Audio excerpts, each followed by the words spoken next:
ಬೇಸಿಗೆ ಸ್ಟಾರ್ಟ್ ಆಯಿತು. ಮೊಸರಂತರೂ ಮನೆಯಲ್ಲಿ ಬೇಕೇ ಬೇಕು.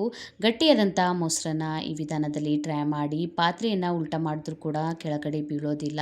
ಸ್ವಲ್ಪ ಕೂಡ ನೀರಿನ ಅಂಶ ಇರೋದಿಲ್ಲ. ಆರಾಮಾಗಿ ಚಾಕುವಿನಿಂದ ಬರ್ಫಿ ಥರ ನೀವು ಈ ಮೊಸರನ್ನ ಕಟ್ ಮಾಡ್ಕೊಳ್ಬೋದು.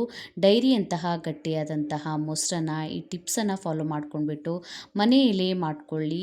ತುಂಬಾ ಚೆನ್ನಾಗಿರುತ್ತೆ. ಹಾಯ್ ನಮಸ್ಕಾರ ಎಲ್ಲರಿಗೂ. Welcome to my channel. ಚಾನಲನ್ನು ಹೊಸದಾಗಿ ನೋಡ್ತಾ ಇದ್ದರೆ ಚಾನಲನ್ನು ಸಬ್ಸ್ಕ್ರೈಬ್ ಮಾಡ್ಕೊಳ್ಳಿ, ಬೆಲ್ಲೈಕನನ್ನು ಪ್ರೆಸ್ ಮಾಡ್ಕೊಳ್ಳಿ. ಮೊದಲು ಹಾಲನ್ನು ಬಿಸಿ ಮಾಡೋದಕ್ಕೆ ಪಾತ್ರೆಗೆ 1 ಟೇಬಲ್ ಸ್ಪೂನಷ್ಟು ನೀರನ್ನು ಹಾಕ್ಕೊಂಡ್ಬಿಟ್ಟು ಈ ರೀತಿ ಸ್ಪ್ರೆಡ್ ಮಾಡ್ಕೊಳ್ಳಿ. ಆಮೇಲೆ ಇದಕ್ಕೆ ಅರ್ಧ ಲೀಟ್ರಷ್ಟು ಗಟ್ಟಿಯಾದಂಥ ಹಾಲನ್ನು ತೊಗೊಂಡಿದ್ದೀನಿ. ಯಾವುದೇ ಹಾಲನ್ನು ತೊಗೊಳ್ಳಿ, ಆದರೆ ಇದೇ ಪ್ರೊಸೆಸನ್ನು ಫಾಲೋ ಮಾಡ್ಕೊಳ್ಳಿ. ಗಟ್ಟಿಯಾದಂಥ ಮೊಸರನ್ನು ನೀವು ಮನೆಯಲ್ಲಿ ಮಾಡ್ಕೊಳ್ಬೋದು. ಹಾಲನ್ನು ಬಿಸಿ ಮಾಡೋದಕ್ಕೆ ಇಟ್ಟಿದ್ದೀನಿ. ಒಂದು ಕುದಿ ಬಂದಿದ ಮೇಲೆ ಮೇಲ್ಗಡೆ ಕೆನೆ ಬರುತ್ತೆ ಅಲ್ಲ, ಅದನ್ನು ಈ ರೀತಿ ಮಿಕ್ಸ್ ಮಾಡ್ಕೋತಾ ಕೆನೆಯನ್ನು ಇದರೊಳಗೆ ಮಿಕ್ಸ್ ಮಾಡ್ಕೊಳ್ಬೇಕು. ಸರಿಯಾಗಿ ಇದನ್ನು ಕುದಿ ಬರೋವರೆಗೂ ಹಾಲನ್ನು ಬೇಯಿಸ್ಕೊಳ್ಳಿ. ಹಾಲಿನಲ್ಲಿಯೇ ನೀರಿನ ಅಂಶ ಸ್ವಲ್ಪನಾದರೂ ಇರುತ್ತೆ. ಒಂದು 10% ಹಾಲು ಕಡಿಮೆ ಆಗುವಷ್ಟು ನಾವು ಇದನ್ನು ಬೇಯಿಸ್ಕೊಳ್ಬೇಕು. ಬೇಯಿಸ್ಕೊಂಡ್ಬಿಟ್ಟು ಇದನ್ನು ತಣ್ಣಗೆ ಮಾಡ್ಕೊಳ್ಬೇಕು. ನೀವು ತಣ್ಣಗೆ ಮಾಡೋದಕ್ಕೆ ಫ್ರಿಜ್ನಲ್ಲಿ ಇಡಕ್ಕೆ ಹೋಗಬೇಡಿ. ಹಾಗೆ ಫ್ಯಾನಿನ ಗಾಳಿಗೆ ಇಡಿ, ಇಲ್ಲಾಂದರೆ ಹೊರಗಡೆ ಹಾಗೆ ಇಟ್ಬಿಡಿ. ಉಗುರು ಬೆಚ್ಚಗಾಗೋವರೆಗೂ ಈ ಹಾಲನ್ನು ನಾವು ತಣ್ಣಗೆ ಮಾಡ್ಕೊಳ್ಬೇಕು. ಇಲ್ಲಾಂದರೆ ಈ ರೀತಿ ಮಿಕ್ಸ್ ಮಾಡ್ಕೊತಾ ಹಾಲನ್ನು ನೀವು ತಣ್ಣಗೆ ಮಾಡ್ಕೊಳ್ಬೋದು.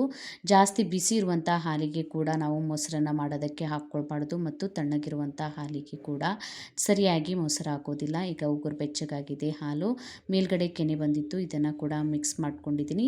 ನಾವು ಬೆರಳನ್ನು 1 ನಿಮಿಷ ಇದರೊಳಗೆ ಇಟ್ಕೊಂಡ್ರೂ ಕೂಡ ಸಹಿಸ್ಕೊಳ್ಳೋದಕ್ಕೆ ಆಗಬೇಕು, ಅಷ್ಟು ಬಿಸಿ ಇರಬೇಕು ಹಾಲು.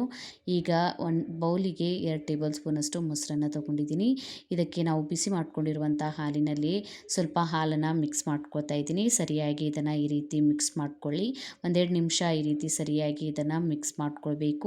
ಈಗ ಮಿಕ್ಸ್ ಮಾಡ್ಕೊಂಡಿರುವಂತಹ ಮೊಸರನ್ನ ಈಗ ಈ ರೀತಿ ಒಂದು ಪಾತ್ರೆಯನ್ನು ತೊಗೊಂಡಿದ್ದೀನಿ. ನೀವು ಬೇಕಾದರೆ ನಿಮ್ಮ ಹತ್ರ ಮಣ್ಣಿನ ಪಾತ್ರೆ ಇದ್ದರೆ ಅದರೊಳಗೆ ನೀವು ಮೊಸರನ್ನ ಹಾಕ್ಕೊಳ್ಬೋದು. ಸರಿಯಾಗಿ ಬರುತ್ತೆ. ಮಣ್ಣಿನ ಪಾತ್ರೆಯಲ್ಲಿ ನೀರಿನ ಅಂಶನ ಹೀರ್ಕೊಳ್ಳುತ್ತೆ ಮಣ್ಣಿನ ಪಾತ್ರೆ, ಮತ್ತು ಟೇಸ್ಟ್ ಕೂಡ ತುಂಬ ಚೆನ್ನಾಗಿರುತ್ತೆ. ನನ್ನ ಹತ್ರ ಇಲ್ಲ, ನಾನು ಸ್ಟೀಲಿನ ಪಾತ್ರೆಯಲ್ಲಿ ಮೊಸರನ್ನ ಮಾಡಿ ತೋರಿಸ್ತಾ ಇದ್ದೀನಿ.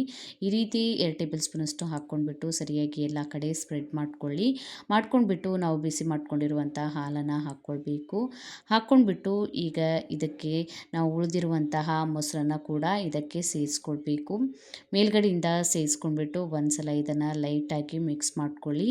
ಮಿಕ್ಸ್ ಮಾಡ್ಕೊಂಡ್ಬಿಟ್ಟು ಮೇಲ್ಗಡೆ ಲಿಡ್ಡನ್ನು ಕ್ಲೋಸ್ ಮಾಡಿ. ಬೇಸಿಗೆಯಲ್ಲಿ ಒಂದು 6 ಗಂಟೆಯಲ್ಲಿ ಮೊಸರು ರೆಡಿ ಆಗುತ್ತೆ. ಚಳಿಗಾಲ ಅಥವಾ ಮಳೆಗಾಲದಲ್ಲಿ ನೀವು ಮೊಸರನ್ನ ಮಾಡ್ತೀರಾ ಅಂದರೆ ಒಂದಿನ ಪೂರ್ತಿ ನೀವು ಹಾಗೆ ಹೊರಗಡೆ ಇಡಬೇಕು.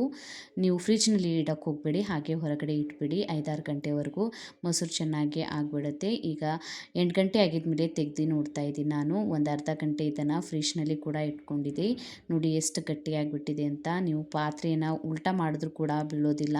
ಸ್ವಲ್ಪ ಕೂಡ ಇದರೊಳಗೆ ನೀರಿನ ಅಂಶ ಇಲ್ಲ.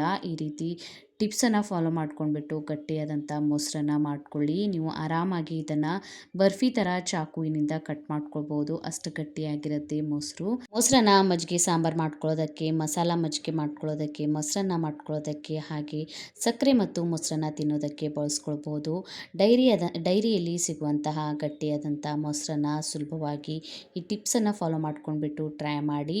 ಇಲ್ಲಿ ನಾನು ಇದನ್ನು ಒಂದು ಪ್ಲೇಟಿಗೆ ಹಾಕಿ ತೋರಿಸ್ತಾ ಇದ್ದೀನಿ ನೋಡಿ. ಸ್ವಲ್ಪ ಕೂಡ ಕೆಳಗಡೆ ನೀರಿನ ಅಂಶ ಇಲ್ಲ, ಅಷ್ಟು ಗಟ್ಟಿಯಾಗಿ ಬರುತ್ತೆ. ಈ ವಿಧಾನದಲ್ಲಿ ಟ್ರೈ ಮಾಡಿ ಕಮೆಂಟ್ ಒಳಗೆ ತಿಳಿಸಿ. ವಿಡಿಯೋ ಹೇಗೆ ಅನ್ನಿಸ್ತಂತ. ವಿಡಿಯೋ ಇಷ್ಟ ಆಗಿದ್ದರೆ ಲೈಕ್ ಮಾಡಿ, ಶೇರ್ ಮಾಡಿ. ಇದೇ ರೀತಿಯ ವಿಡಿಯೋಸನ್ನು ನೋಡೋದಕ್ಕೆ ಚಾನಲನ್ನು ಸಬ್ಸ್ಕ್ರೈಬ್ ಮಾಡ್ಕೊಳ್ಳಿ, ಬೆಲ್ಲೈಕನನ್ನು ಪ್ರೆಸ್ ಮಾಡ್ಕೊಳ್ಳಿ.